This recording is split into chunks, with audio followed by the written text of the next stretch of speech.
যারা মানুষের সামনে পেছনে নিন্দা করে, মানুষকে ছোট করে। বদনামও একটা নাম, বদনাম হওয়াটাও একটা নাম। আমরা যে প্রচার করতে পারি না, ওরা বদনাম করে সেই প্রচারটা করে দিচ্ছে। এই কথাগুলো প্রচার করতে গিয়ে যে কষ্ট পোহান আপনি, যে যন্ত্রণা সহ্য করেন, এর জন্য আমি আল্লাহ আপনাকে নিরবিচ্ছিন্ন পুরস্কার দেব।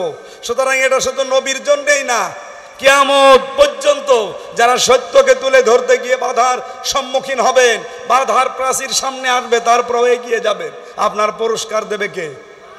পুরস্কার কতটুকু? এতদিন তো কেউ কিছু বলে নাই। এই নমিনেশন ঘোষণা দিয়েছে মে মাসের 5 তারিখে। এরপর থেকে যে এই যে মানে আগা নেই মাথা নেই, আগের কাটিং পরের কাটিং, এইটা আজ বেশি সাংবাদিকদের ভেতরে। মানুষকে ছোট করার জন্য ওরা উঠে পড়ে লাগে, অথচ নুন অল কলামি ওমায়াস তরুণ, আল্লাহ বলছেন কলমের কসম, এই কলম দিয়ে সাংবাদিকরা যেটা লেখে ওই লিখিত জিনিসেরও কসম। উল্টা পাল্টা লিখে যাবেন, একজন মানুষ কালার হয়ে যাবে, আপনি মনে করছেন মাপ পাবেন? জীবনেও না। ওয়াইন্না লাকা লা আজরান গায়রা মামনুন, ওয়াইন্না লাকা লা আজরান। হে নবী, এই সংবাদ প্রচার করতে গিয়ে, কোরআনের বাণী প্রচার করতে গিয়ে আপনি তো বিভিন্ন সময় যন্ত্রণা পোহান, বিভিন্ন সময় বাধার সম্মুখীন হন, আপনার কষ্ট হয়। আমি আল্লাহ বলছিলাম আজরন, অবশ্যই পুরস্কার দেব, গায়রা মামনুন, চিরস্থায়ী নিরবিচ্ছিন্ন পুরস্কার।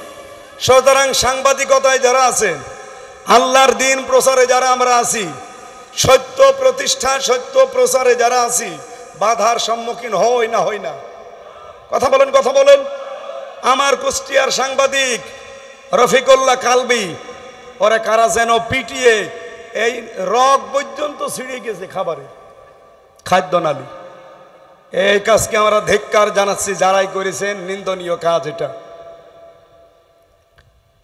আপনি সত্য সংবাদগুলো, সত্য কথাগুলো, পৃথিবীতে কোরআন হাদিসের ওপর আর সত্য কথা আছে, এই কথাগুলো প্রচার করতে গিয়ে যে কষ্ট পোহান আপনি, যে যন্ত্রণা সহ্য করেন, এর জন্য আমি আল্লাহ আপনাকে নিরবিচ্ছিন্ন পুরস্কার দেব।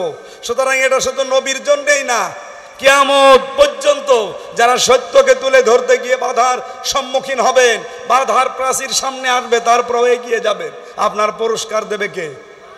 পুরস্কার কতটুকু? লা আজরান গায়রা মামনুন, নিরবিচ্ছিন্ন। এ শুরু হবে আর শেষ নেই। সুতরাং আজ যারা সত্যের পক্ষে থেকে কষ্ট পাচ্ছি, আমরা সত্য কথা বলতে গিয়ে, সত্য প্রচার করতে গিয়ে আমরা চিন্তা করি না। আপনারা যারা আমাদের কালার করতে চান, চরিত্র নিয়ে নিন্দা করেন, বিভিন্ন সময় কথাবার্তারা কাটিং করি, আপনি জবাবদিহির আওতায় আসবেন আল্লাহর কাছে। আল্লাহ আপনাকে ধমক দিচ্ছে, ওয়াইলুল লিকুল্লি হুমাযাতিল লুমাযা। আপনি সামনে হয় মানুষকে ছোট করেন, নাই পেছনে মানুষকে ছোট করেন। এই কথা বলেন না কেন? আল্লাযী জামা মালা ওয়া আদ্দাদা, যারা মাল জমা করে আর বারবার গণনা করে। মাল মানে কি? আমি পড়া কোরআন শরীফের ভেতরে মালের 5টা ব্যাখ্যা পেয়েছি। মাল মানে অস্ত্র শস্ত্র, মাল মানে টাকা পয়সা, মাল মানে লোকবল জনবল, মাল মানে রাষ্ট্রীয় চেয়ার, আর মাল মানে শক্তি সামর্থ্য। এই 5টা জিনিস যারা জমা করে, আজ অনেক মানুষ দলীয় কায়দায় জনবল লোকবল জমা করছে, অনেকে অস্ত্র শস্ত্র জমা করছে, অনেকে টাকা পয়সা জমা করছে, অনেকে রাষ্ট্রীয় চেয়ার পাওয়ার জন্যে পাগল হয়ে গেছে, অনেকে শক্তি সামর্থ্য প্রদর্শন করছে মাঝে মাঝে। এই 5টাকে আরবি ভাষায় কি বলে? বলেন বলেন। এরকম মাল যারা জমা করেন, ইয়াহসাবু আন্না মালাহু আখলাদা, আর মনে মনে করেন এগুলো আমাদেরকে চিরস্থায়ী করে রাখবে, আমাদেরকে এগুলো অনন্ত করে রাখবে। কই রাখে নাই। তার প্রমাণ আবু লাহাব, মাগনা আনহু মালুহু ওয়া মা কাসাব, তার মাল সম্পদ যা উপার্জন করেছিল একটাও কাজে আসে নাই, অথচ সে ছিল মন্ত্রী। কি ছিল? আবু লাহাব মন্ত্রী ছিল।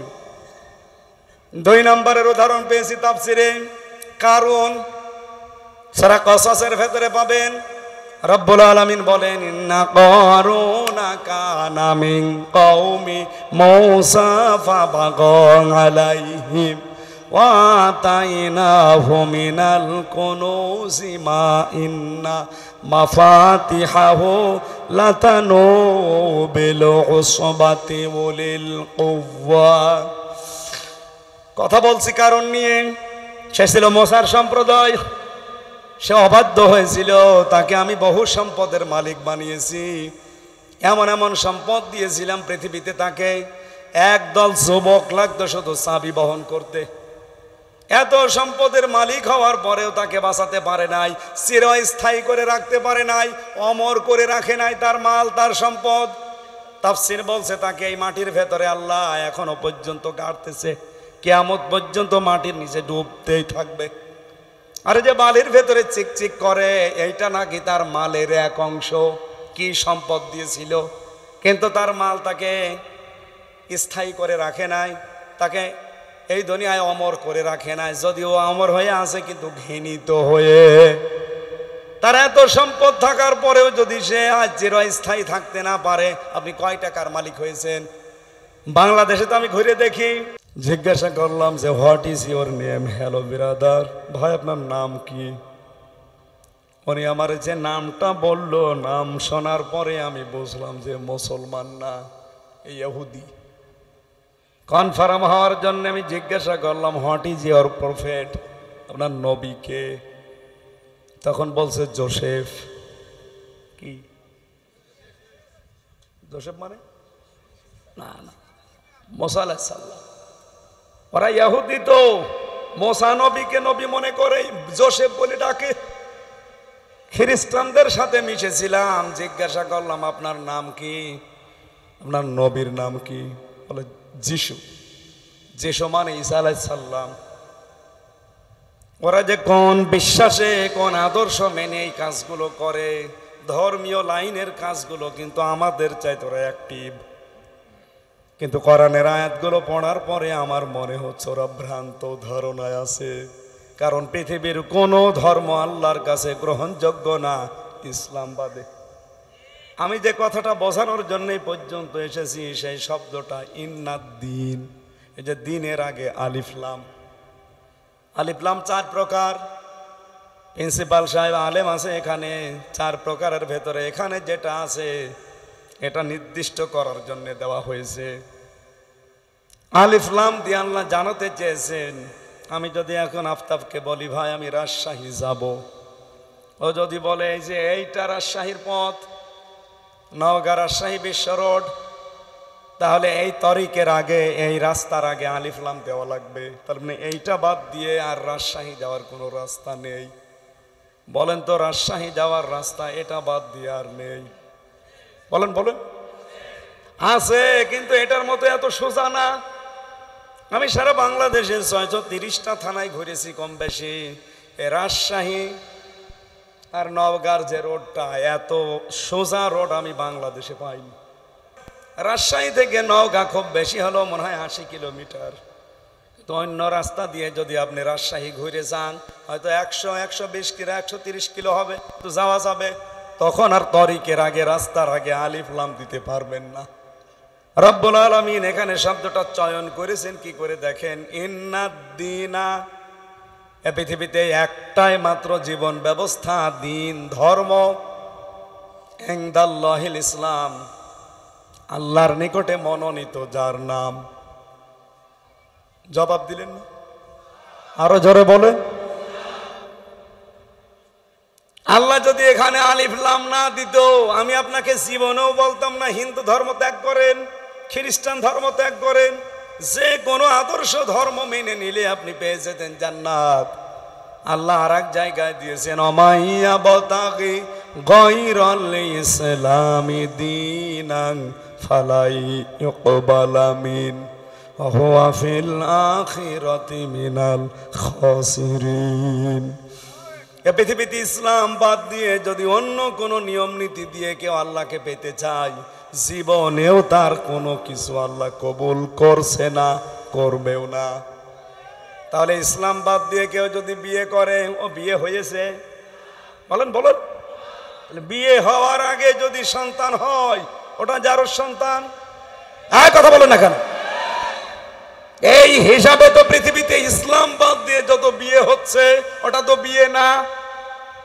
কি বলেন না কেন?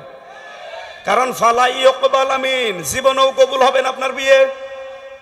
বিয়েও ধর্মের ভেতরে নেই, আছে মানে আন্নিকাহু মিন সুন্নতি, বিবাহ করা আমার আদর্শ, আমার সুন্নাহ। ফামান রাগিবান সুন্নতি ফালাইসা মিন্নি, কেউ যদি আমার সুন্নতকে ছেড়ে দেয় সে আমার দল থেকে বের হয়ে যায়।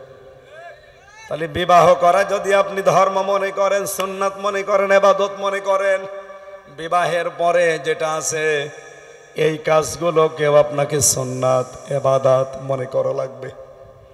কথা বলেন না কেন? বিয়ে করলে একটা সংসার হয়, তাহলে ইসলাম বাদ দিয়ে যারা বিয়ে করছেন ওটা কিন্তু বিয়ে হয়নি। আমি বাকিটা বলতে পারছি না, কারণ একটু গভীরে নামলে আবার এরা কাটসাট করে দেখা যাচ্ছে কালার বানিয়ে দেবে। এই বাংলায় বললাম না প্রথমে, থক্কো দরকার নেই, কিন্তু এটাই বাস্তব। আমি সবটা না বললেও অর্ধেক বলেছি, জ্ঞানী যারা বুঝে ফেলেছেন।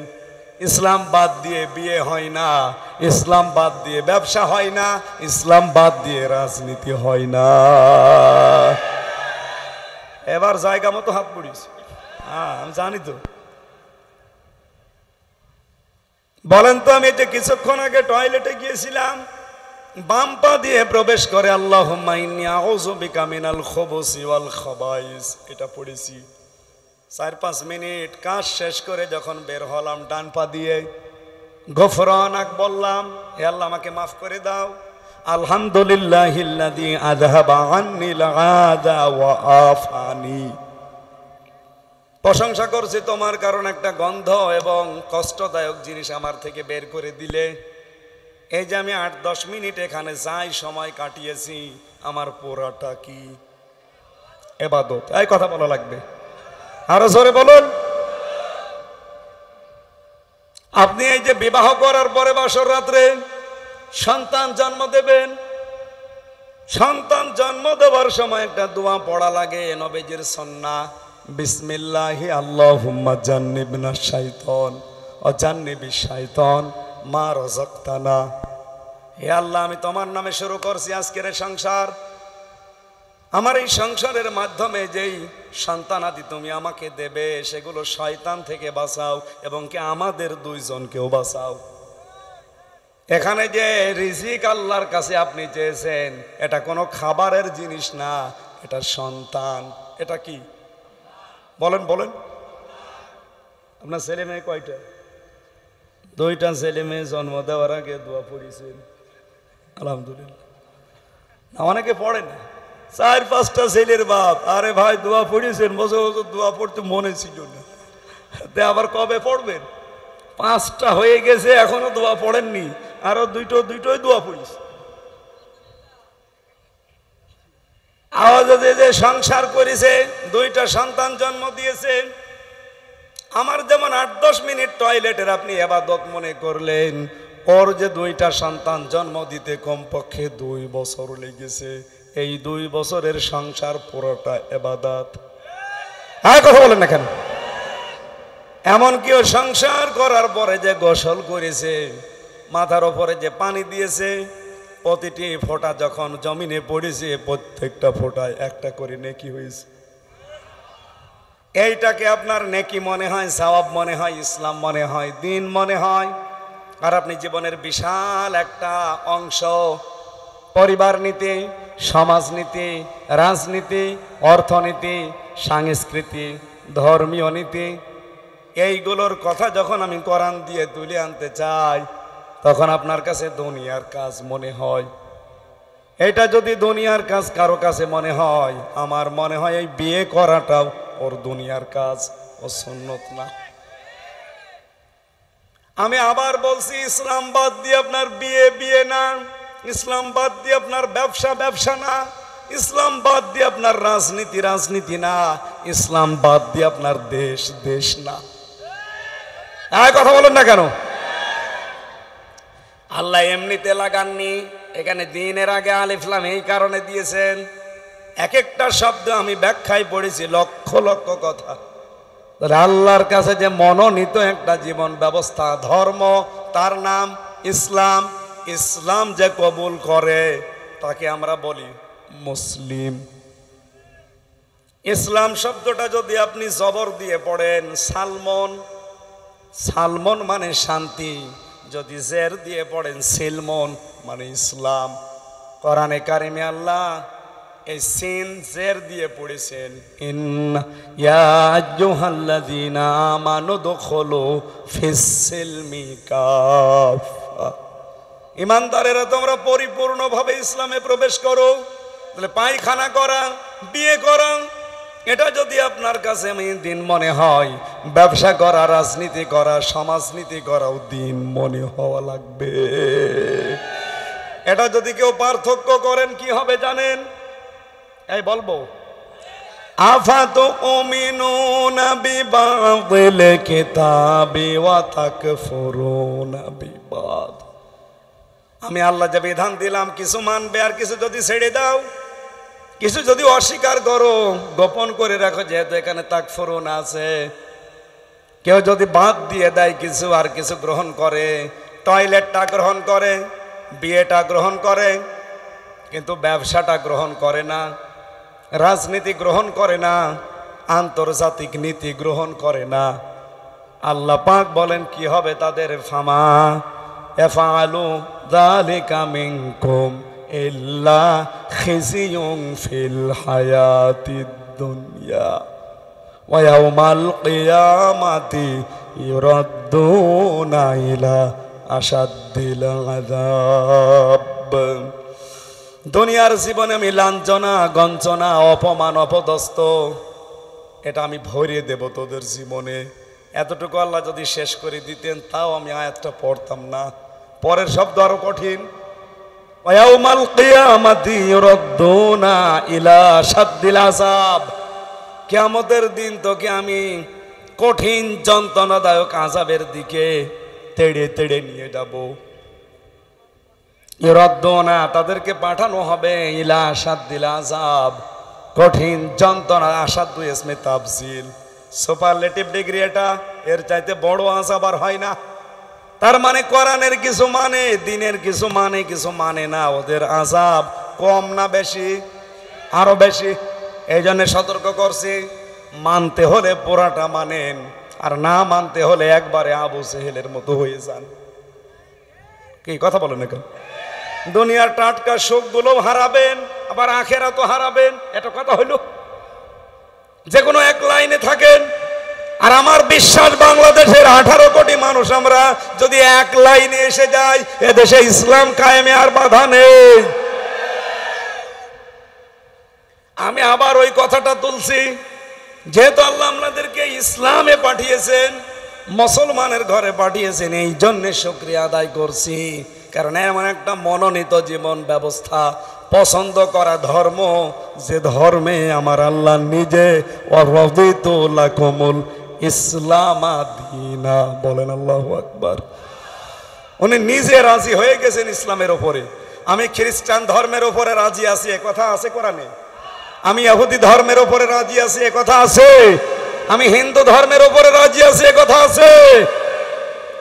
অন্য ধর্মে যদি কেউ থাকেন তাকে আহ্বান জানাবো, পৃথিবীর সর্বশ্রেষ্ঠ এবং সর্বশেষ গ্রন্থ হেদায়েতের গ্রন্থ, এটা পড়েন। আপনার বিবেকের 100 ভাগের 1 ভাগ কাজে লাগলে আপনি মুসলমান হয়ে যাবেন, আশা করি ইনশাআল্লাহ।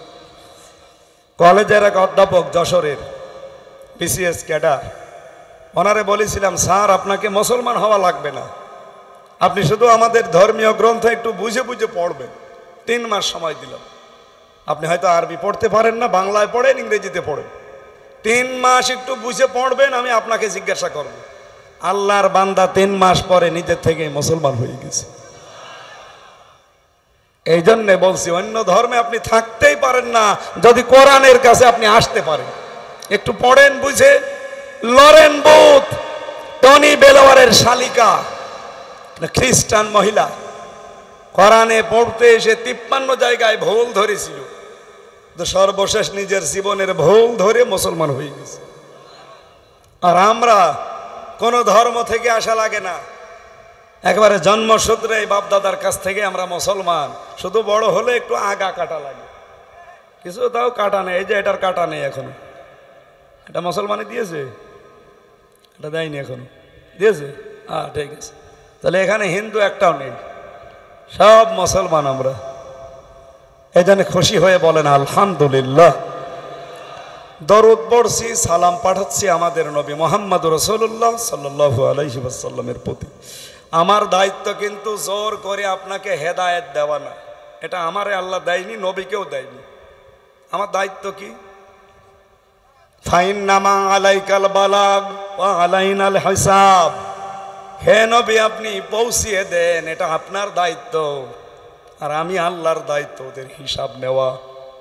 সুতরাং আমার কথা হচ্ছে পৌঁছিয়ে দেওয়া, আর আপনার দায়িত্ব কিন্তু আল্লাহর সামনে আপনাকেও দাঁড়ানো লাগবে, আমারেও দাঁড়ানো লাগবে। আজকে যে কথা বলবো আমার আলোচনার বিষয় আপনারা জানেন, পরিচিত একটা সূরা পড়েছি, 3টা আয়াত, মানে 3 প্রকার মানুষকে আল্লাহ ধমক দিয়েছেন। কয় প্রকার? আপনি এই 3 প্রকারের ভেতরে যদি থাকেন এখনই পাল্টিয়ে যাবেন।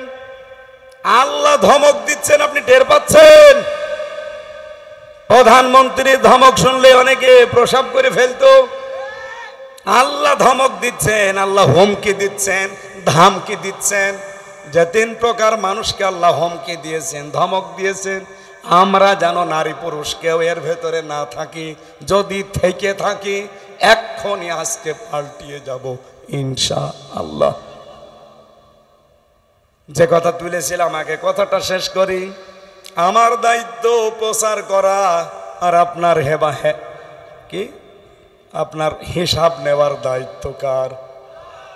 কোরআনে কারীম জানিয়েছে, ফাইন তাওয়াল্লাউ ফাইন্নামা আলাইহি মা হুম্মিলা ওয়া আলাইকুম মা হুম্মিলতুম ওয়া ইন তুতিউহু তাহতাদু ওয়া মা আলার রাসূলি ইল্লাল বালাগুল মুবিন।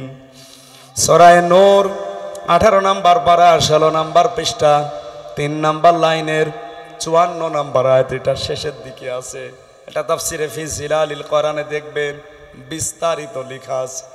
আল্লাহ বলেন আপনি প্রচার করেন, আপনার কথা শোনার পরে যদি কেউ মুখ ঘুরিয়ে চলে যায়, যাক, আপনাকে যে দায়িত্ব ভার বহন করার জন্য দিয়েছি এইটা আপনার।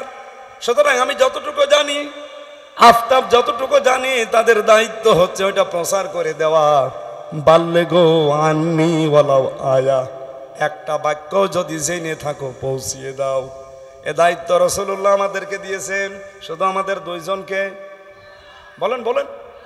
নবীজি এখানে বাল্লিগ বলেন নাই, বাল্লিগু বহুবচন। এ বাল্লিগু বহুবচনের ভেতরে যদি এই আফতাব থাকে, আমির হামজা থাকে, আপনিও আছে। আমরা নবীর উম্মত, আপনি নবীর উম্মত না? এই কথা বলেন না কেন? আজ সবাই মিলে প্রচার করার দায়িত্ব নেন। যে যতটুকু জানেন, আন্নি আমার পক্ষ থেকে, ওয়ালাউ আয়া, যদি একটা আয়াত আপনার জানা থাকে। আমার হাদিস পড়ার পরে মনে হয় বাংলাদেশে সবাই যদি এই দায়িত্বটা নিজের কাঁধে তুলে নিতাম, যেমন মা হুম্মিলতুম ফাইন তাওয়াল্লাউ ফাইন্নামা আলাইহি মা হুম্মিলা ওয়া আলাইকুম মা হুম্মিলতুম। আপনার উপরে যে দায়িত্ব আছে, হামালা মানে বহন করা, আপনি এটা বহন করে চলেন, এইটার দায়িত্ব আপনার। ওদের উপরে যে দায়িত্ব ভার আছে, ওইটার দায়িত্ব আপনার না, ওদের দায়িত্ব সম্পর্কে ওরা জবাব দেবে। সুতরাং আমরা প্রত্যেকে কিন্তু দায়িত্বশীল, একটা ভার পেয়ে গেছি। যদিও নবীজি এই কথা যখন বলেন, তার সামনে 1,14,000 সাহাবী আমরা জানি ছিল, তার ভেতরে আমরা ছিলাম না, কিন্তু আমাদের পূর্বপুরুষরা ছিল। এই কথা বলেন না কেন? তাদের পক্ষ থেকে হামজার উপরে, আফতাবের উপরে এসে দাঁড়িয়েছে। এখান থেকে কিয়ামত পর্যন্ত যারা আসবে তাদের উপরে এটা বর্তাবে। সুতরাং আমাদের উচিত হচ্ছে যে এই ভার পেয়েছি, এই ভারটা আমাদের বহন করা দরকার। ওমা আলার রাসূলি ইল্লা না ওয়া ইন তুতিউহু তাহতাদু। হে নবী, ওরা যদি আপনাকে অনুসরণ করে, তাহতাদু, তারা হেদায়েত পেয়ে যাবে। সুবহানাল্লাহ বলতে পারেন না? এখানে হেদায়েত পাওয়ার কয়েকটা শর্ত দেখলাম। একটা হচ্ছে আপনার যে দায়িত্ব ভার, এটা আপনি পালন করবেন, এটা বহন করে চলবেন। 2 নম্বরে আপনি অনুসরণ করবেন রাসূলুল্লাহকে। তাহলে হেদায়েত পাওয়া সহজ হবে আপনার জন্য। ওমা আলার রাসূলি ইল্লাল বালাগুল মুবিন। হে নবী, আপনি বলে দেন যে আমি শুধু পৌঁছিয়ে দেওয়ার দায়িত্ব, এছাড়া আমার কোনো দায়িত্ব নেই। লাস্তা আলাইহিম বিমুসাইতির, আপনাকে আমি দারোগা পুলিশ করে পাঠাইনি যে মানুষ হেদায়েত করা লাগবে, কোনো দরকার নেই। আমার দায়িত্ব তাহলে এখন আমি বুঝে পেলাম যে সঠিকটা তুলে ধরবো আপনাদের কাছে, আর আপনার দায়িত্ব এটা নিয়ে আপনি চিন্তা ভাবনা করবেন বাড়ি যে। কথা বলছেন না? ওয়ানসালনা ইলাইকা যিকরা লিতুবাজ্জিনা লিন-নাস, আপনার প্রতি যে কিতাব দিলাম এই জিকিরকে আপনি স্পষ্টভাবে মানুষের সামনে বর্ণনা করবেন। ওয়ালা আল্লাহুম ইয়াতাফাক্কারুন, আর যারা আপনার সামনে বসে আছে এদের দায়িত্ব হচ্ছে বাড়িতে এই কথাগুলো নিয়ে তারা যেন চিন্তা ভাবনা করে যে আমি করলাম কি আর শুনলাম কি। এবার আসেন আমরা ওই 3 শ্রেণীর কথা একটু শুনি। আমার মনে হয়, আমার বিশ্বাস, আমার যে ধারণা আছে, জনের মনে হয় 95 জন ধরা খেয়ে যাবেন। হয়তো ধরা যারা খাবে আগে চলে যাচ্ছে মনে হয়। আমারে ওয়াজে ফেলে দিয়ে চলে যাচ্ছে, মানে 1 ঘন্টার সময় নিয়েছিলাম না, থাকবেন না?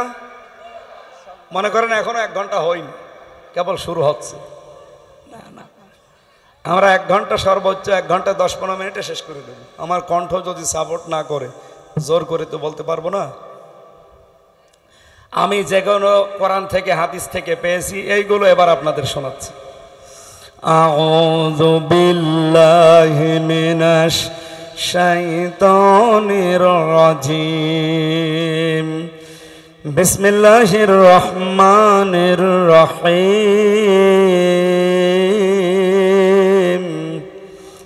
ওয়াইলুল লিকুল্লি হুমাযাতিল লুমাযা। সাদাকাল্লাহুল আযীম। সূরার নাম হুমাযা। কি বললাম বলেন তো? আরেকবার বলেন। মক্কায় নাজিল হয়েছে, 9টা আয়াত আছে, মাত্র 1টা রুকু আছে, শব্দ আছে 33টা, অক্ষর আছে 161টা। সূরার নাম আবার বলেন কি? আরেকবার বলেন। হুমাযা মানে নিন্দাকারী।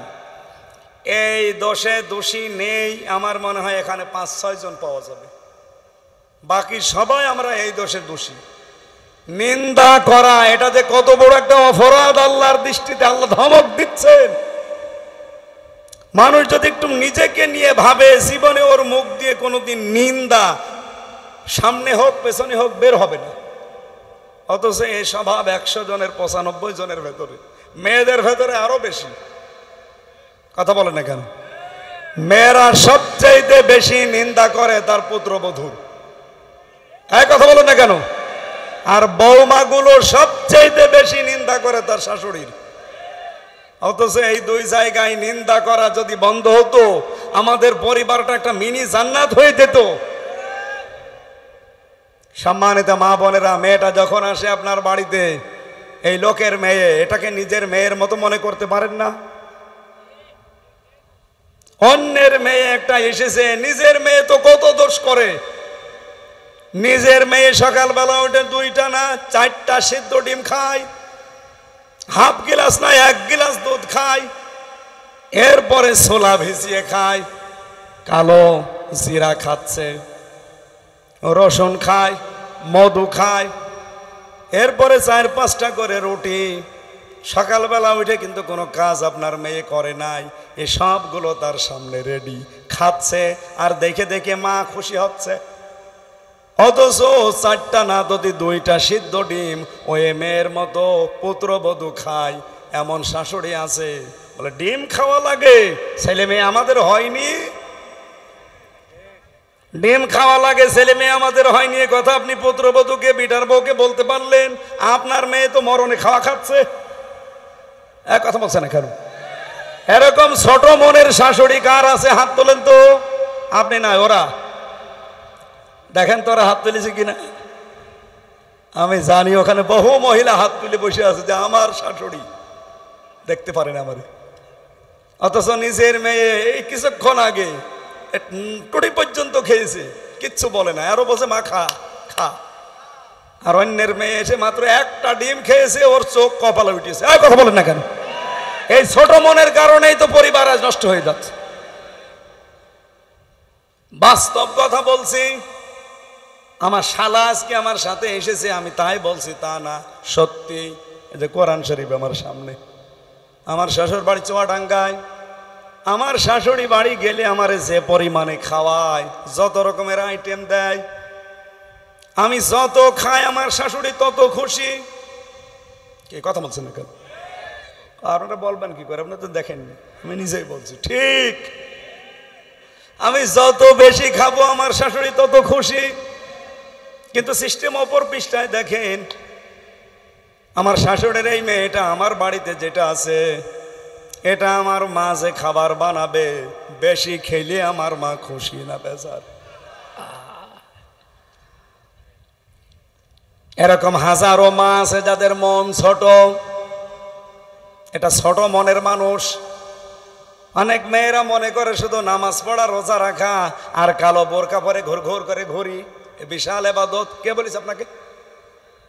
পারিবারিক জীবনে পুত্রবধূকে নিজের মেয়ের মতো মনে করা শাশুড়ির জন্য ইবাদত, আর শাশুড়িকে নিজের মায়ের মতো মনে করা ইবাদত পুত্রবধূর জন্য।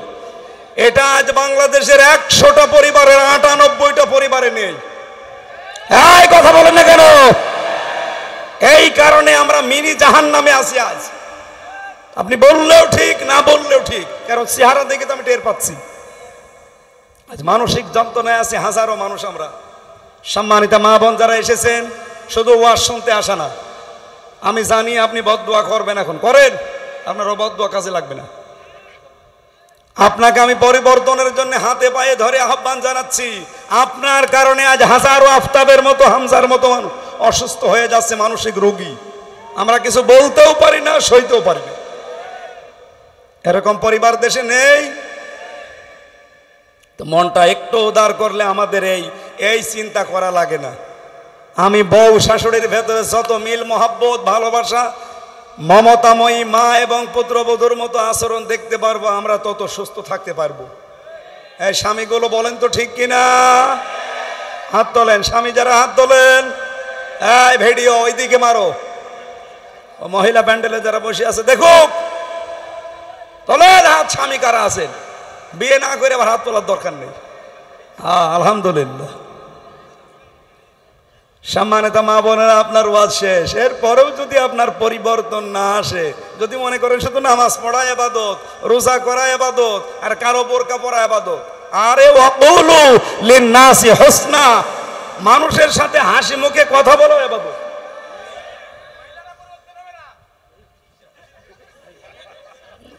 এটার তো মনে হচ্ছে ফরজ তরক করা। এটার একটা চাদর মাদর দেন। একেবারে সামনে ভাবে বসে থাকলে তো বদনাম হবে এই জেলার। এটা রেকর্ড হচ্ছে। ও পাগল, পাগল হলেও তো ঢেকে রাখার দরকার, এটা তো ফরজ। চাদর মাদর থাকলে দেন, তো ঢেকে বসুক। আমার ভাইরা এবার আসেন সূরা হুমাযা। কয়টা অক্ষর আছে বলেন তো? আরে পাগল তো গাছে ধরে না দেখছি। 131টা শব্দ আছে, 33টা। মক্কায় নাজিল হয়েছে। 9টা আয়াত আছে, মাত্র একটা রুকুতে আল্লাহ শেষ করে দিয়েছেন। আমার তেলাওয়াত কি তো আয়াত মাত্র 3টা। আল্লাহ এই 3 প্রকার মানুষকে দুনিয়ায় ধমকি দিয়েছেন ও হুমকি দিয়েছেন। আল্লাহ বলেন ওয়াইলুন, ধমক। আমি ধমক দিচ্ছি, দুর্ভোগ, নিশ্চিত ধ্বংস, চিরস্থায়ী ভাবে এই মানুষগুলো বরবাদ, এমন একটা অর্থ দাঁড়ায়। আর একটা তাফসিরে দেখেছি, ওয়াইলুন শব্দের শাব্দিক অর্থ হচ্ছে এটা জাহান্নামের একটা পাহাড়ের নাম। কোন কোন তাফসিরে মুফাসসিরিন کرام লিখেছেন ওয়াইলুন একটা গর্ত। এটা ওয়াইল নামক একটা গর্ত। দুনিয়ায় যারা নামাজ পড়ে আল্লাহ তাদেরকে এই ওয়াইল নামক দোজখে দেবে। প্রশ্ন আসতে পারে, নামাজ আজকে থেকে তাহলে বাদ দিয়ে দিলাম? না, কোরআনে কারীম থেকে বলছি, ফাওয়াইলুল লিল মুসাল্লিন, আল্লাযীনা হুম আন সালাতিহিম সাহুন। ওই মানুষগুলোর জন্য আক্ষেপ, আফসোস, ধ্বংস হয়ে যা করা, এমন করে ওয়াইল নামক দোজখে যাবে যারা মুসল্লি, যারা নামাজ পড়ে, কন্নামাজি, যারা নামাজ সম্পর্কে উদাসীন। এই সাহুনের ব্যাখ্যায় 19টা অর্থ পেয়েছি আমি। প্রথম অর্থ হচ্ছে সাহুনে যেই মানুষগুলো ট্রেনিং নেয়, এই ট্রেনিং তাদের জীবনে কাজে লাগে না। সাহুনের ট্রেনিং কি? আফতাব মনে করেন আপনাদের এই মসজিদের খতিব, এই আত্রাই মসজিদের জন্য ওনাকে আপনারা ইমাম নিয়েছেন, ওনার মাথা থেকে পা পর্যন্ত আপনারা দেখবেন, এমনকি ওনার বউ পর্দায় থাকে কিনা তাও দেখবেন। কথা বলেন না কেন? আপনি কি বুঝলেন এখান থেকে? মাত্র 500, 600, 1000 মানুষের নামাজ পড়াবে, তারপরেও তো মসজিদের সব কর্তৃত্ব তার না। এমনকি মসজিদের দান বাক্সর চাবিও তাকে দেয় না, ওটা ক্যাশিয়ারের কাছে রাখে। মসজিদের দান বাক্সর চাবি কোনোদিন ইমামের হাতে দেয়? আমি পাইনি, ক্যাশিয়ার রাখে। ওনার দায়িত্ব শুধু নামাজ পড়ানো, এই শেষ। ওনার কথাও কেউ মানতে চায় না। ইমাম মানে যদিও নেতা, কিন্তু এখন বাংলাদেশে ইমাম মানে খেতা, যে এসে পেড়ে বসে। এতটুকু একটা ইমাম নিতে গিয়ে যদি মাথা থেকে পা পর্যন্ত দেখা লাগে, এমন কোনার বউ পর্যন্ত মানে পর্দায় থাকে কিনা দেখা লাগে। ওনার হাতে মাসের পরে মাস, বছরের পরে বছর কোনো টাকা আসবে না, বাজেট আসবে না। কিন্তু এই যে চেয়ারম্যান পাশে বসে আছে, ওখান থেকে শুরু করে উপজেলা চেয়ারম্যান, মেয়র, এমপি, মন্ত্রী, এদের কাছে কোটি কোটি টাকার বাজেট আসবে রাস্তার। কথা বলেন না কেন? আমার মনে হয় এই জায়গায় সাহুনের ব্যাখ্যা যদি ভালোভাবে করতে চান, তাহলে আফতাবের চাইতে এই চেয়ারম্যান, মেম্বার, উপজেলা চেয়ারম্যান, মেয়র, এমপি, মন্ত্রী, এদের চরিত্র এর চাইতে 100 গুণ ভালো হওয়া লাগবে। এইটা নামাজের শিক্ষা ছিল 1 নাম্বার। এরকম 18টা 19টা শিক্ষা, একটা আপনি নেন না। আর আপনি সাহুন নামাজের ভেতরে পড়ছেন, আপনি নিজেই তো সাহুনে যে বসে আছে।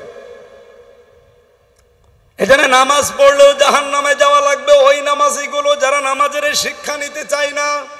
আর আমার যতটুকু বাস্তবতা দেখা, 100 জনের 98 জন নামাজি এই শিক্ষাটা নেয় না, শুধু নামাজ পড়ি বাড়ি চলে যায়। আশা করছি এবার আমরা এই শিক্ষাটা বাস্তব জীবনে লাগাতে চাই কাজে। মসজিদের ইমামের চাইতে আমাদের নেতাগুলো হবে 100 ভাগ চরিত্রবান। আপনি আজ পর্যন্ত শুনেছেন আফতাব কোনদিন চাঁদাবাজি করেছে? কথা বলেন, কথা বলেন। একজন ইমাম যদি চাঁদাবাজ না হয়, একজন নেতা চাঁদাবাজ হবে, আর তার পেছনে আপনি থাকবেন, আপনি কিসের নামাজি? আপনার জন্যই মনে আছে আয়াতটা নাযিল হয়েছে, ফাওয়াইলুল লিল মুসাল্লিন। ও মরুক, ওই মুসল্লিগুলোর জন্য আক্ষেপ, আফসোস, ধ্বংস হয়ে যাক। আল্লাযীনা হুম আন সালাতিহিম সাহুন। কোরআন শরীফ পড়তে গিয়ে আমি কয়েক জায়গায় পেয়েছি। 2 নম্বরে পেয়েছি সূরা মুতাফফিফিনে, ওয়াইলুল লিল মুতাফফিফিন। আল্লাহ বলেন ধ্বংস হয়ে যাক ওই দোকানদারগুলো যারা ওজনে কম বেশি করে, নেওয়ার সময় বেশি নেয়, দেওয়ার সময় কম দেয়। এ বাংলাদেশে নেই। 3 নম্বরে পেয়েছি সূরা মুরসালাতের ভেতরে, ওয়াইলু ইয়াউমাইযিল লিল মুকাজ্জিবিন। ধ্বংস হয়ে যাক ওই মানুষগুলো যারা মিথ্যাবাদী। কিয়ামতের দিন এদের জন্য আল্লাহ ধ্বংস কামনা করছেন। 4 নম্বরে পেয়েছি সূরা হামিম সাজদায়, ফাওয়াইলুল লিল মুশরিকিন। যারা শিরিক করে এই মানুষগুলোর জন্য আল্লাহ বলেন ধ্বংস হয়ে যাক। বলেন নাউজুবিল্লাহ। আমি এই শব্দটা যখন এসেছে আমি এক কথা একটা জবাব দিতে চাই, কেউ আবার গায়ে পেতে নেবেন না। মুশরিক এত নিকৃষ্ট এই শব্দটা আল্লাহর কাছে। পৃথিবীর কোন গুনার পরিচয় দিতে গিয়ে আমার আল্লাহ কিন্তু ইন্নাস শিরকা লা যুলমুন আযীম বলেন নাই, কিন্তু এই গুনাহটা বলতে গিয়ে বলেন ইন্নাস শিরকা লা যুলমুন আযীম। শিরিক আমার আল্লাহর কাছে মস্ত বড় অপরাধ। এত বড় অপরাধ পৃথিবীতে আর হয় না। এখন এই শিরক আমরা করছি কিনা দেখেন তো।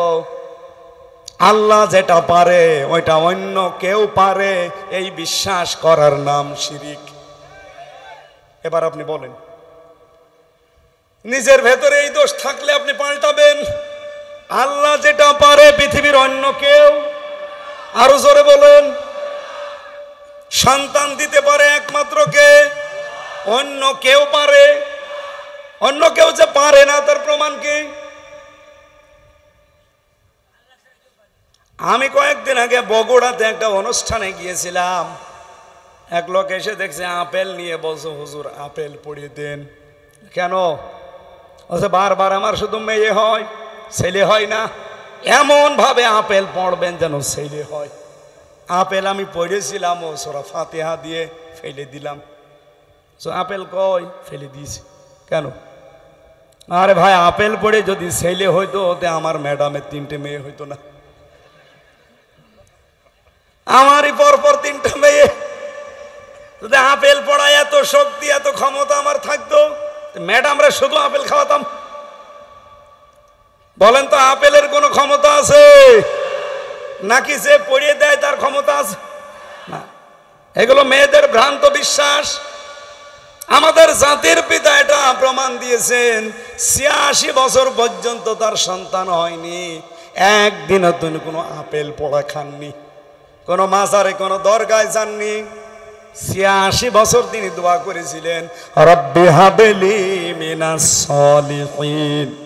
৮৬ বছর পরে আল্লাহ জবাব দিয়েছেন, ফাবাশশারনাহু বিগুলামিন হালিম। তোমাকে আমি একটা হালিম সন্তানের, কি সন্তান?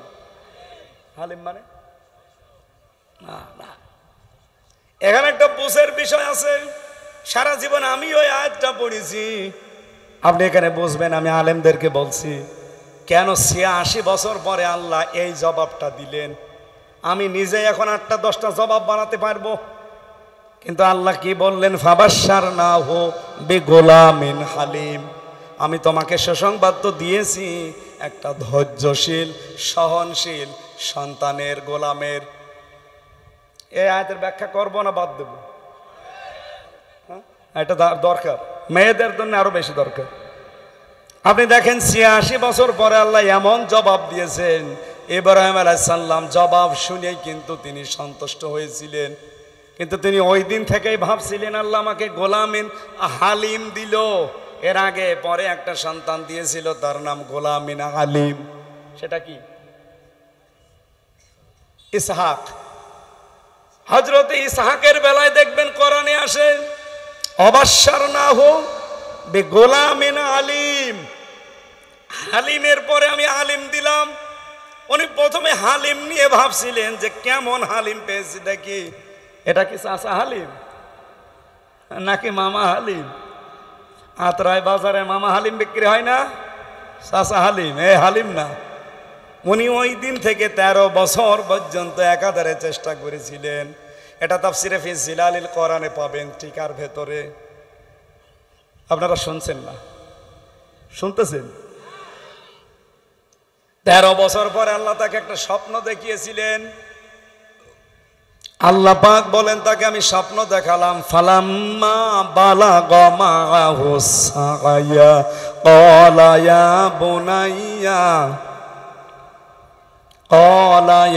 বুনাইয়া ইন্নী আরা ফিল মানামি আন্নী আযবাহুকা ফানজুর মাযা তারা।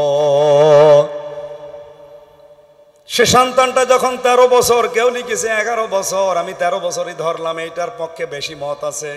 এই 13 বছর বয়সে যখন একটু নড়াচড়া করে, চলাফেরা করে, তার হাতে পিতে লাগে, কাজ করতে বললে করে দেয়।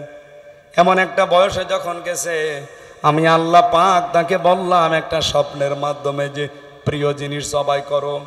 তিনি আসলেন, সন্তানকে বললেন। আমার এই জায়গায় প্রশ্ন, হযরত ইব্রাহিম আলাইহিস সালাম কি সাধারণ মানুষ না নবী? আরো জোরে বলা লাগবে। তিনি কি শুধু নবী না নবীর বাপ? শুধু নবী না নবীর বাপ? এমন একটা বিশাল অঙ্কের মানুষ এই পৃথিবীতে যদি আপনি 5 জন মানুষকে গোনায় ধরেন, ইব্রাহিমকে ধরা লাগবে। কারণ উনি জাতির পিতা ছিলেন, মুসলিম জাতির।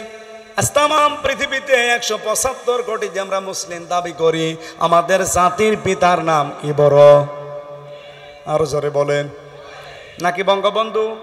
না, ওটা তো আমাদের বাঙালিরা বানিয়েছি আমরা। আমার আল্লাহর ঘোষণা দেয়া যিনি জাতির পিতা, তার মানে এখন বিশ্বে 175 কোটি মুসলিম। আপনি যে দেশেই যাবেন তারা ডাকবে মিল্লাতা আবিকুম ইব্রাহিম। কারণ কি? হুয়া সাম্মাকুমুল মুসলিমিন, তিনি আমাদের নাম মুসলমান রেখেছেন। বলেন সুবহানাল্লাহ। এখানে হুয়ার ফাইল দুইটা, হয় আল্লাহ নিজে না ইব্রাহিম আলাইহিস সালাম। আমি দুইটা ফাইলের ব্যাখ্যায় পড়েছি। আল্লাহ পাক যেহেতু আমাদের নাম মুসলমান রাখতে পারেন, অথবা আমাদের বাবা ইব্রাহিম আলাইহিস সালামও রাখতে পারেন। কারণ কি?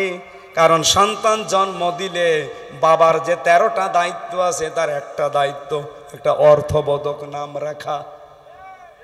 আমরা যাকে জাতির পিতা বলি, তিনি এমন একটা অর্থবোধক নাম দিয়েছেন আমাদের। দেখেন, মিল্লাতা আবিকুম ইব্রাহিম হুয়া সাম্মা কমল মুসলিমিন, আমাদের নাম তিনি দিয়েছেন মুসলিম। কি নাম? মুসলিম মানে আত্মসমর্পণকারী। হ্যাঁ, আমরা আত্মসমর্পণ করি, কিন্তু সবার সামনে না। আমরা আত্মসমর্পণ করি শুধুমাত্র মালিকের সামনে। কি সুন্দর একটা অর্থবোধক নাম আমাদের বাবা দিলেন। আমরাও বাবা অনেকের এমন এমন নাম আমরা সন্তানদের রাখি, শয়তানও হাসে।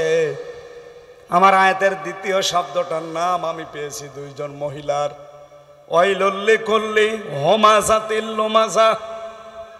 একজনের যমজ মেয়ে হয়েছিল 2টা, সে শখ করে রেখে দিয়েছে হুমাযা লুমাযা। ওনারা একদিন বললাম যে আপনার জোড়া মেয়ে, ডবল মেয়ে হয়েছে, কি নাম রাখলেন? শুধু কোরআনের নাম। কি নাম? হুমাযা লুমাযা। আপনি কি জানেন এটার নাম অর্থ কি? না, কোরআনে পেয়েছি।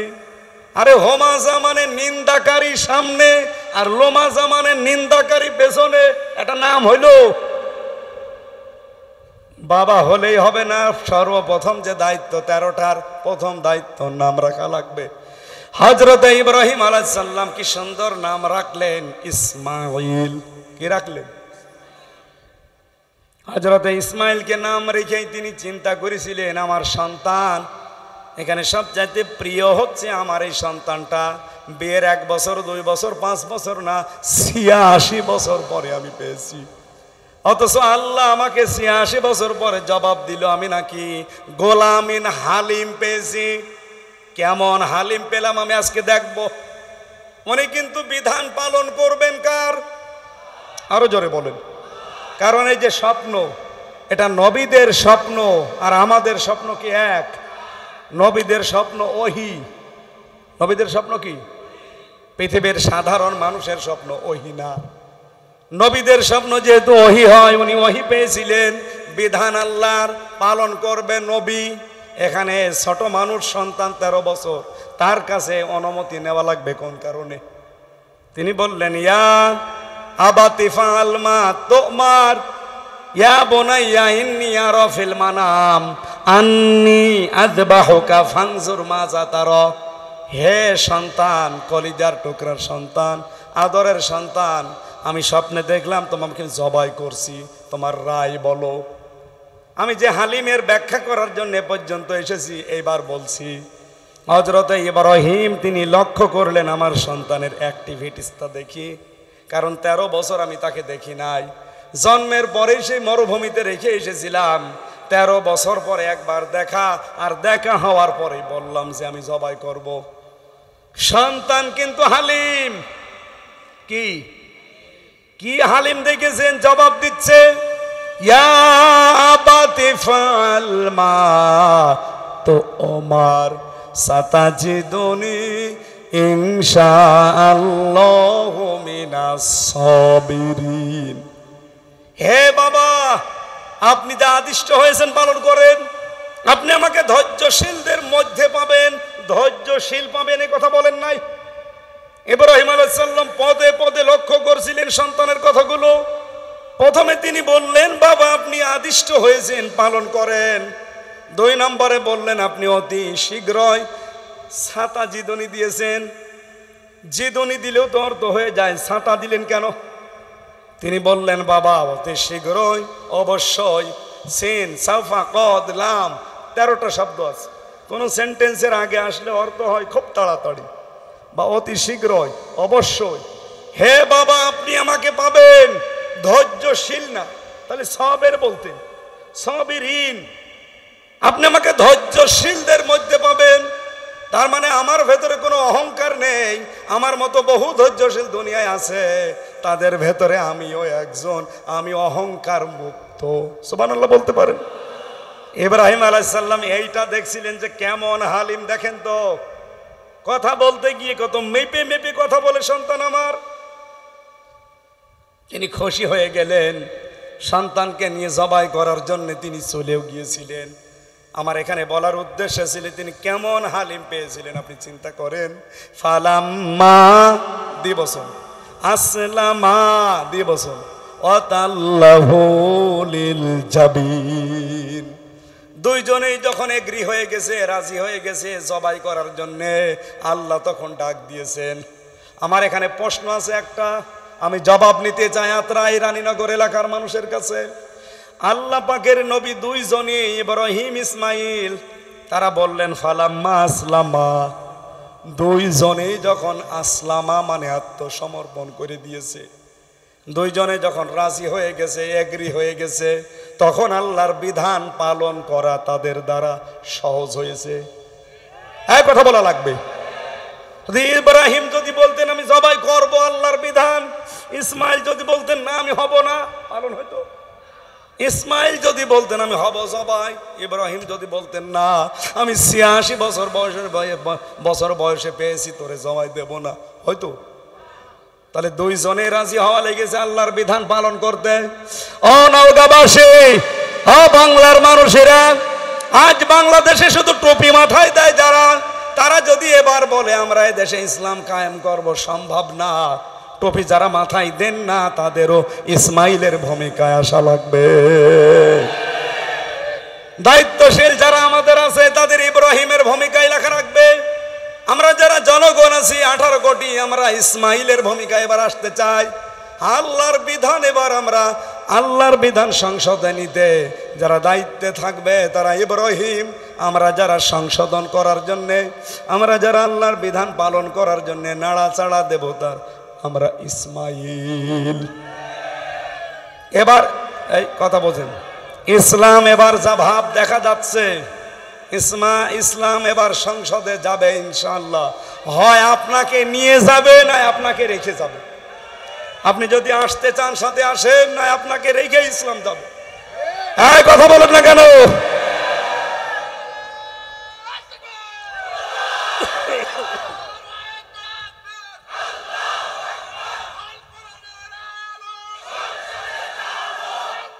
ঠিক আছে,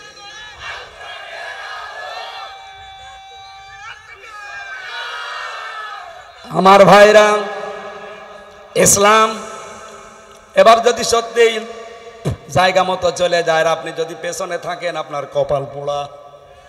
আমি বললাম না ইসলাম যাবে, হয় আপনাকে নিয়ে যাবে সাথে করে, না আপনাকে রেখে যাবে।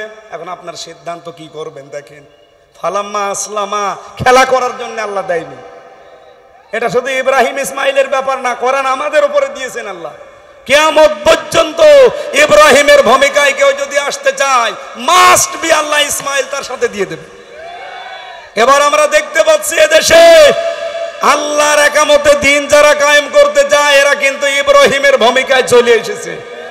তারা বহু কোরবানি দিয়েছে জীবনে, নিজে ফাঁসির দড়িতে, আর ছেলে গেছে আইনা ব্যারিস্টার আরমান এবং তার বাবা এর সাক্ষী। কথা বলছেন এখানে, এরা যদি ইসমাইলের ভূমিকায় ইব্রাহিমের ভূমিকায় আসতে পারে, কি হয়েছে জনগণ আপনাদের? এবার ইসমাইলের ভূমিকায় আসা যাবে না।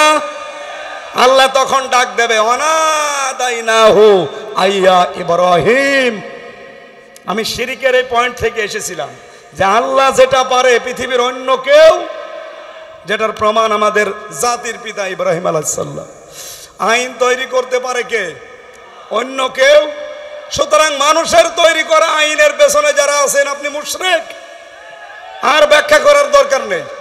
এই বাংলাদেশে আল্লাহর দিন কায়েমের জন্য, ইসলাম কায়েমের জন্য যারা আছে এরা আল্লাহর দল, আর মানুষের তৈরি করা আইন যারা কায়েমের জন্য কাজ করে সে যে দলের লোক হোক ও শয়তানের দল। যান কোন ফতোয়া কার কাছে নেবেন নিয়ে আসেন।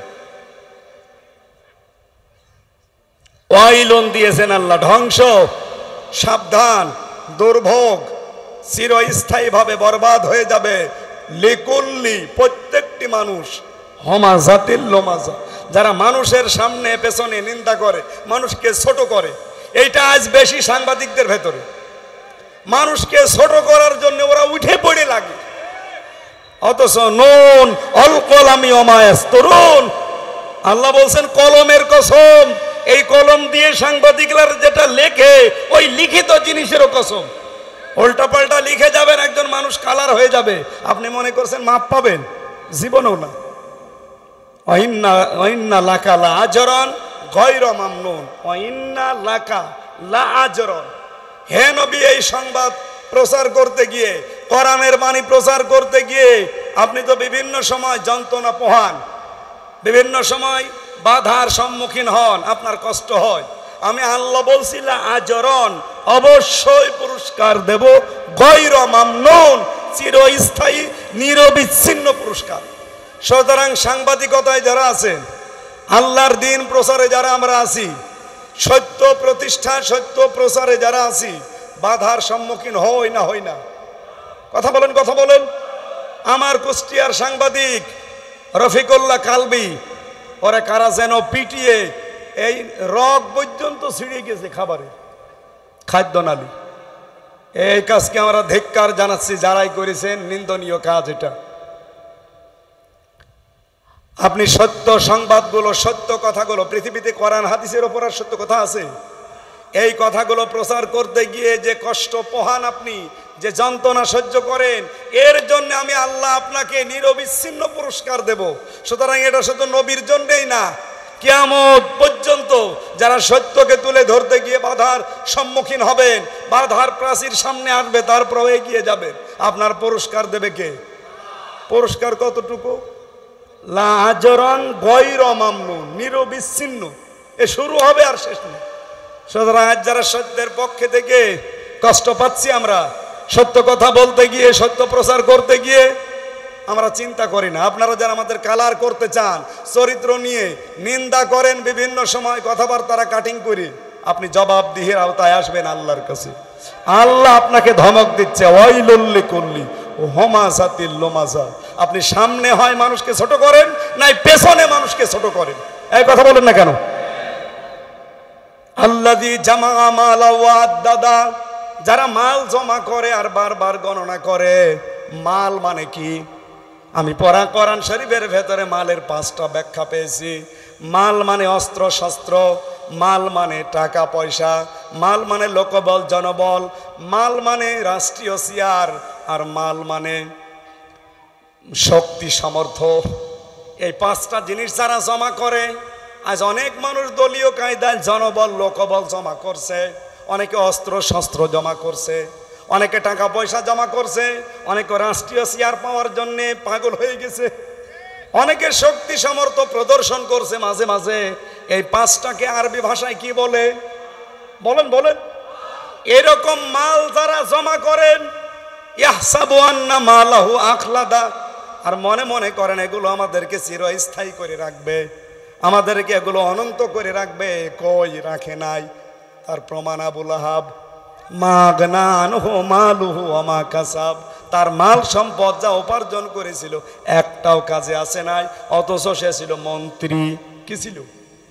আবু লাহাব মন্ত্রী ছিল। 2 নম্বরের উদাহরণ পেয়েছি তাফসিরে, কারণ সূরা কসসের ভেতরে পাবেন, রব্বুল আলামিন বলেন, ইন্না কারুনা কানা মিন কওমি মূসা ফাবাগা আলাইহিম وآتيناه من الكنوز ما إن مفاتحه لتنوء بالعصبة أولي القوة। কথা বলছি কারণ নিয়ে। সে ছিল মোসার সম্প্রদায়, সে অবাধ্য হয়েছিল, তাকে আমি বহু সম্পদের মালিক বানিয়েছি, এমন এমন সম্পদ দিয়েছিলাম পৃথিবীতে, তাকে একদল যুবক লাগতো শুধু চাবি বহন করতে।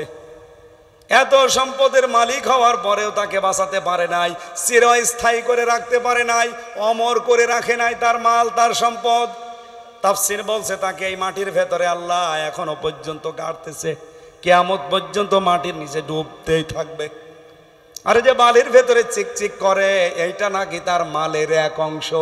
কি সম্পদ দিয়েছিল, কিন্তু তার মাল তাকে স্থায়ী করে রাখে নাই, তাকে এই দুনিয়ায় অমর করে রাখে নাই। যদিও অমর হয়ে আছে কিন্তু ঘৃণিত হয়ে। তার এত সম্পদ থাকার পরেও যদি সে আজ চিরস্থায়ী থাকতে না পারে, আপনি কয় টাকার মালিক হয়েছেন? বাংলাদেশে তো আমি ঘুরে দেখি, এদেশের সর্বশ্রেষ্ঠ ধনী যারা, 5 জনের ভেতরে আকিজ গ্রুপ একটা হবে। আকিজ গ্রুপ নাম শোনেননি? যদি 5 জন ধনী থাকে বাংলাদেশে, তারা একজন। কথা বলেন না কেন? যত সম্পদের মালিক হোক, আমি তো বাইরের দেশে গিয়ে দেখলাম, এদের যদি আল্লাহ একটা রোগ দেয়, এই যে রক্তের ভেতরে 5 প্রকার ক্যান্সার হয়, এক প্রকার যদি আকিজ গ্রুপের কোনো সন্তানকে আল্লাহ লাগিয়ে দেয়, ওর যা সম্পদ আছে 14 বংশ বিক্রি করে ঔষধের পয়সা হবে না।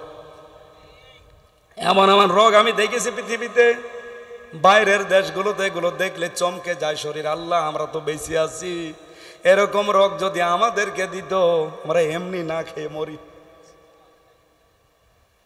মাল আপনাকে চিরস্থায়ী করে রাখবে না। অস্ত্র শস্ত্র, টাকা পয়সা, জনবল, লোকবল, শক্তি সামর্থ্য, যাই বলেন যেগুলো মালের ব্যাখ্যা, একটাও চিরস্থায়ী করে রাখবে না। কাল্লা, কখনোই না। লায়ুম বাজান্না ফিল হুতমা, আল্লাহ বলেন অবশ্যই তোরে আমি হুতমাই দেব। হুতমা কি? আমাদের কামাল হুতমা, আপনি জানেন কি এটা? নারুল্লাহিল মুকাদা, এটা আল্লাহর চালানো আগুন। আল্লাতী তাত্তালিউ আলাল আফিদা, আল্লাহ পাক বলেন এই আগুনের বৈশিষ্ট্য এই, যেখানেই লাগবে আগে কলিজা পুড়ে সাফ হয়ে যাবে। ইন্নাহা আলাইহিম মুসাদা ফি আমাদিম মুমাদ্দাদা, এই হুতমার ভেতরে ফেলে দেওয়ার পরে আমি ঢাকনা দিয়ে ঢেকে দেব।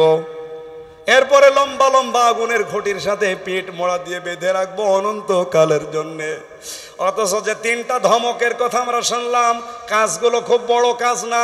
নিন্দা করা, সামনে পেছনে মানুষকে ছোট করার জন্য কথা বলা, চেষ্টা করা, আর মাল সম্পদ জমা করা, এই গোল, এই দোষে আমরা অধিকাংশ মানুষই দোষী।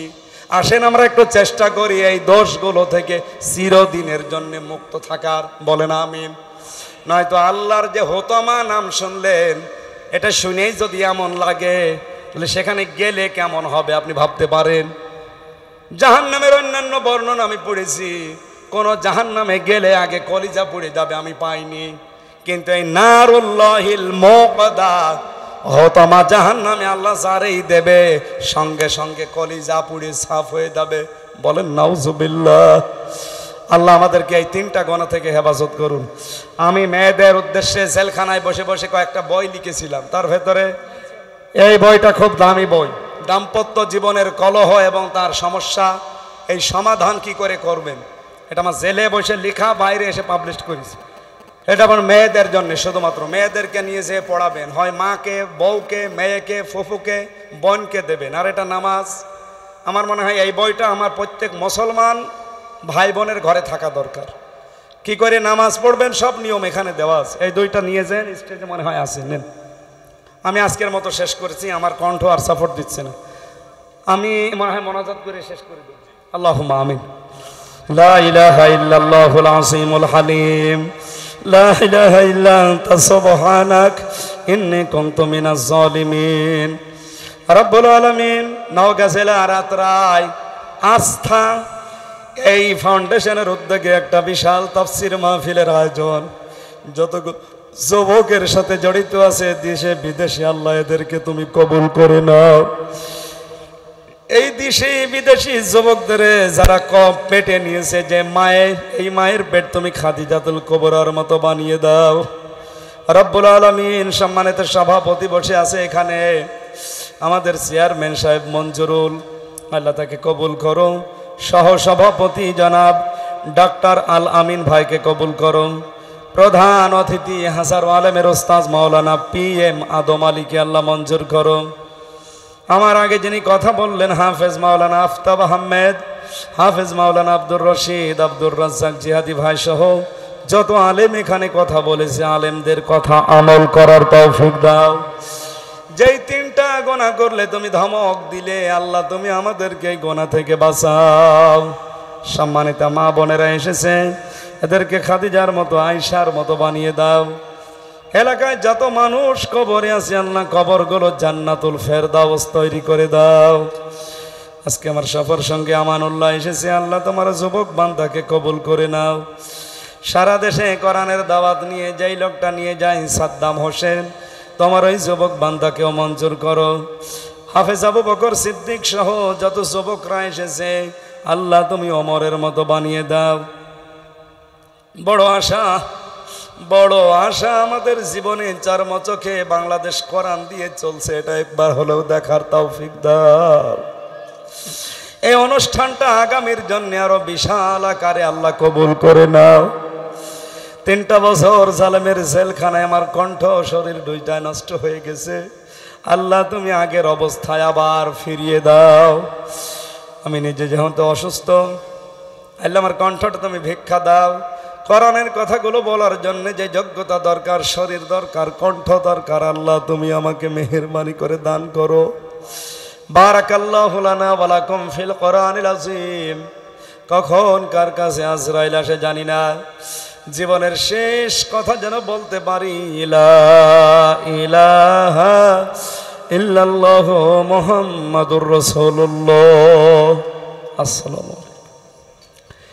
স্টেজে আছে, যাওয়ার সময় নিয়ে যান, মা বোনদের কাছে লাগবে, নামাজেরটা এবং মেয়েদেরটা।